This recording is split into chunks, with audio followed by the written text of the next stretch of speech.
जय श्री राधा, जय श्री कृष्णा। आप सभी प्रिय दर्शकों का हमारे चैनल आई एम एस्ट्रो गुरु जी में बहुत बहुत स्वागत है। प्रिय दर्शकों, आज चर्चा करेंगे चैत्र नवरात्रि की, जिसका शुभारंभ 9 अप्रैल मंगलवार से हो रहा है। चैत्र नवरात्रि का बहुत महत्व है। वैसे तो वर्ष भर में 4 नवरात्रि होती हैं। एक आश्विन मास में शारदीय नवरात्र, दूसरे ये चैत्र नवरात्र और 2 गुप्त नवरात्र होते हैं। एक आषाढ़ मास में और दूसरे गुप्त नवरात्र माघ मास में। आज चर्चा करते हैं चैत्र नवरात्रि की। चैत्र नवरात्रि का बहुत विशेष महत्व है। और महत्व किस लिए है? क्योंकि शक्ति स्वरूपा माँ, प्रकृति स्वरूपा माँ का आगमन होता है।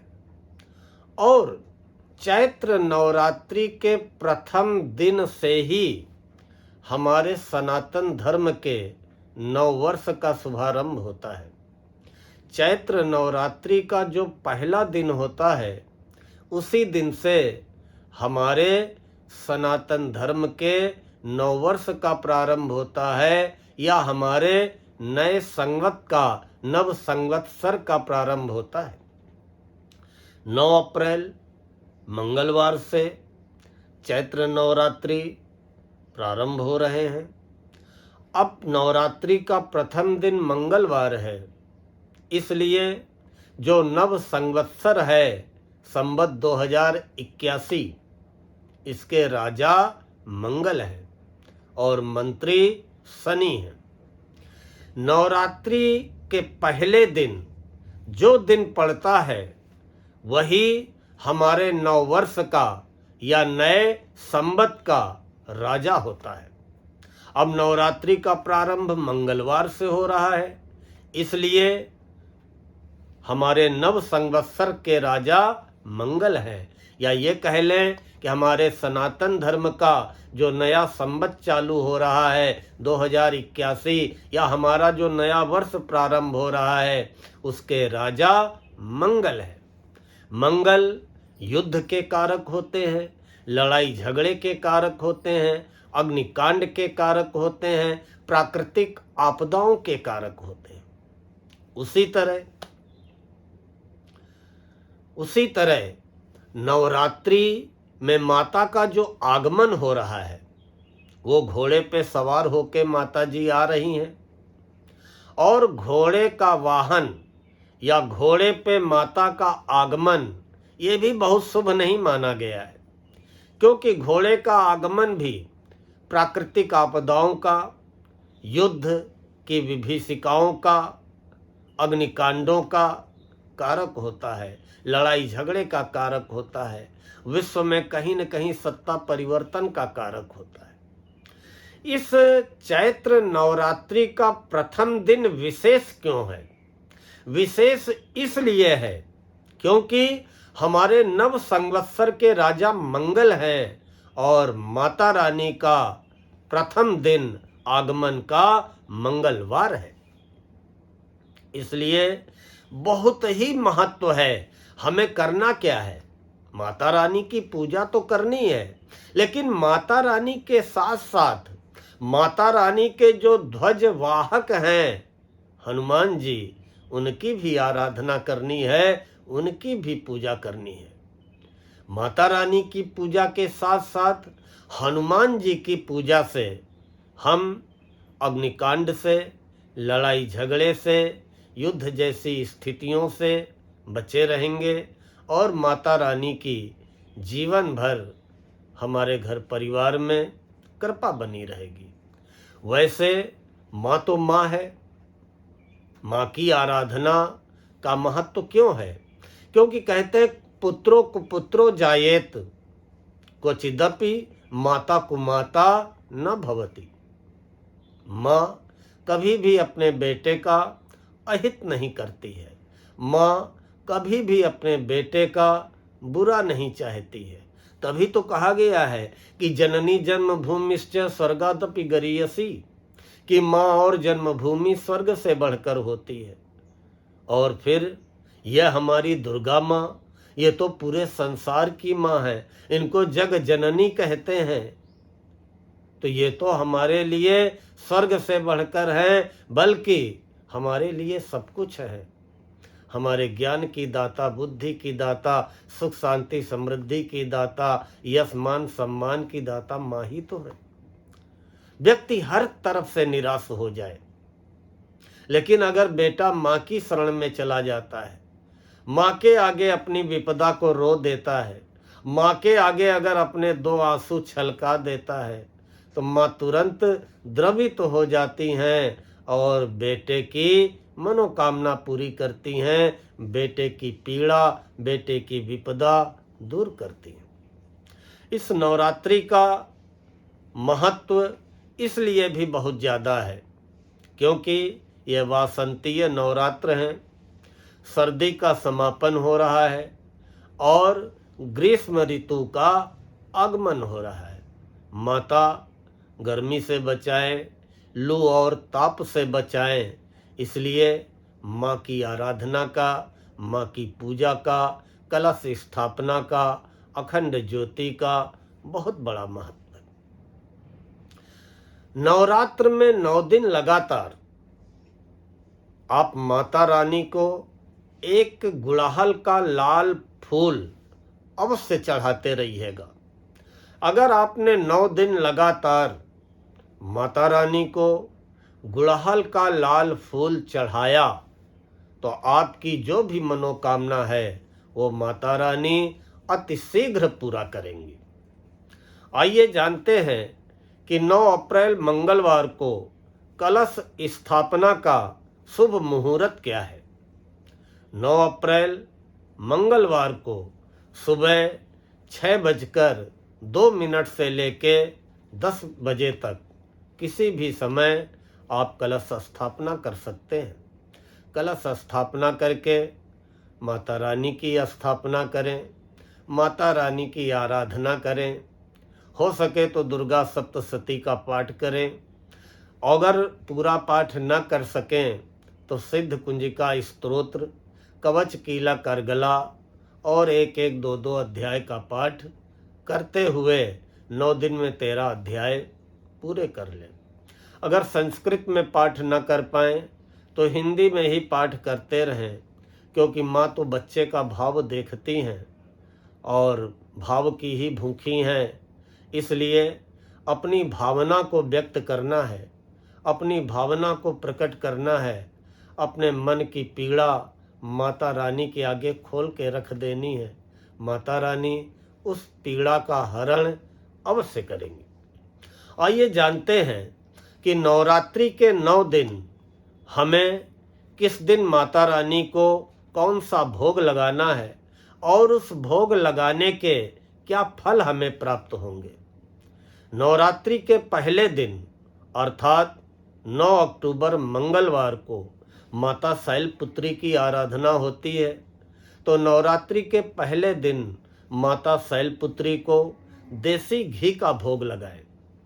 नवरात्रि के पहले दिन माता रानी को देसी घी का भोग लगाने से समस्त व्याधियों से मुक्ति मिलती है। जो भी हमारे जीवन में बाधाएं हैं, जो शरीर में आदि व्याधि हैं, इनसे छुटकारा मिलता है। इसलिए नवरात्रि के पहले दिन माता शैलपुत्री को देसी घी का भोग लगाएं। नवरात्रि के दूसरे दिन माता ब्रह्मचारिणी की पूजा होती है। तो नवरात्रि के दूसरे दिन माता ब्रह्मचारिणी को चीनी का भोग लगाएं। माता ब्रह्मचारिणी को चीनी का भोग लगाने से लंबी उम्र प्राप्त होती है। ऐसा व्यक्ति माता रानी की कृपा से लंबी उम्र पाता है, दीर्घायु होता है। नवरात्रि के तीसरे दिन माता चंद्रघंटा की पूजा होती है। तो नवरात्रि के तीसरे दिन माता चंद्रघंटा को दूध का भोग लगाएं। माता चंद्रघंटा को दूध का भोग लगाने से हर दुख से मुक्ति होती है। जीवन में किसी भी प्रकार का कोई भी दुख हो, लेकिन माता चंद्रघंटा की कृपा से, माता चंद्रघंटा को दूध का भोग लगाने से हर दुखों से मुक्ति मिलती है। नवरात्रि के चौथे दिन कुष्मांडा माता की पूजा होती है, कुष्मांडेति चतुर्थकम।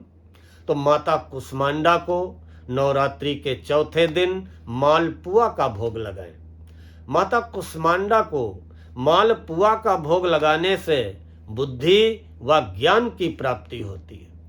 अगर हमारे किसी दर्शक के लड़के का, बेटा या बेटी का पढ़ाई में मन न लगता हो या वो पढ़ाई में कमजोर हो, तो नवरात्रि के चौथे दिन कुष्मांडा माता को उस बच्चे के द्वारा मालपुआ का भोग लगवा दीजिए। उस बच्चे का मन पढ़ाई में लगने लगेगा और उसको बुद्धि व ज्ञान की प्राप्ति होगी। माता रानी के आशीर्वाद से वो बच्चा बुद्धिमान निकलेगा। नवरात्रि के 5वें दिन स्कंद माता की पूजा करते हैं और नवरात्रि के 5वें दिन स्कंद माता को केले का भोग लगाएं। स्कंद माता को केले का भोग लगाने से अच्छा स्वास्थ्य बना रहता है। किसी भी प्रकार की स्वास्थ्य को लेकर के अगर कोई दिक्कत भी चल रही होती है तो माता रानी की कृपा से वो दिक्कत समाप्त होती है। तो माता स्कंद माता जो 5वां दिन नवरात्र का होता है, तो स्कंद माता को केले का भोग लगाने से वर्ष पर्यंत स्वास्थ्य अच्छा रहता है। अगर घर परिवार में किसी का स्वास्थ्य अच्छा न चल रहा हो तो नवरात्रि के 5वें दिन माता रानी को उस बीमार व्यक्ति के द्वारा केले का भोग लगवा दीजिए, उसका स्वास्थ्य अच्छा होना शुरू हो जाएगा। नवरात्रि के 6ठे दिन माँ कात्यायनी की पूजा होती है। तो नवरात्रि के 6ठे दिन माँ कात्यायनी को शहद का भोग लगाएं। शहद का भोग लगाने से रोजी रोजगार में वृद्धि होती है, व्यापार में वृद्धि होती है। अगर हमारे किसी दर्शक का व्यापार में घाटा हो रहा हो या व्यापार मनोनुकूल न चल रहा हो तो नवरात्रि के 6ठे दिन माता कात्यायनी को शहद का भोग लगाएं। इससे आपका व्यापार चल निकलेगा और व्यापार में जो भी अवरोध आ रहे होंगे वो सारे अवरोध समाप्त हो जाएंगे। नवरात्रि के 7वें दिन माता कालरात्रि की पूजा होती है और माता कालरात्रि का रूप जितना ही विकराल है, बड़ा डरावना रूप है, ये माँ उतनी ही हृदय से सुकोमल है, उतना ही जो है माँ द्रवित करती हैं, उतना ही माँ भक्त का ख्याल रखती हैं।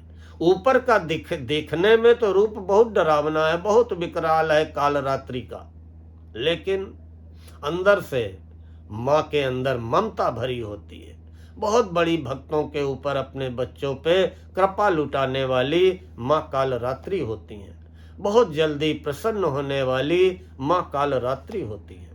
तो नवरात्रि के 7वें दिन माता कालरात्रि को गुड़ का भोग लगाएं। नवरात्रि के 7वें दिन कालरात्रि माता को गुड़ का भोग लगाने से घर परिवार में धन धान्य में वृद्धि होती है। अब आते हैं 8वें दिन की। नवरात्रि के 8वें दिन महागौरी की पूजा होती है और नवरात्रि के 8वें दिन महागौरी माता को कच्चे नारियल का भोग लगाएं। नवरात्रि के 8वें दिन माता महागौरी को कच्चे नारियल का भोग लगाने से धन की प्राप्ति होती है।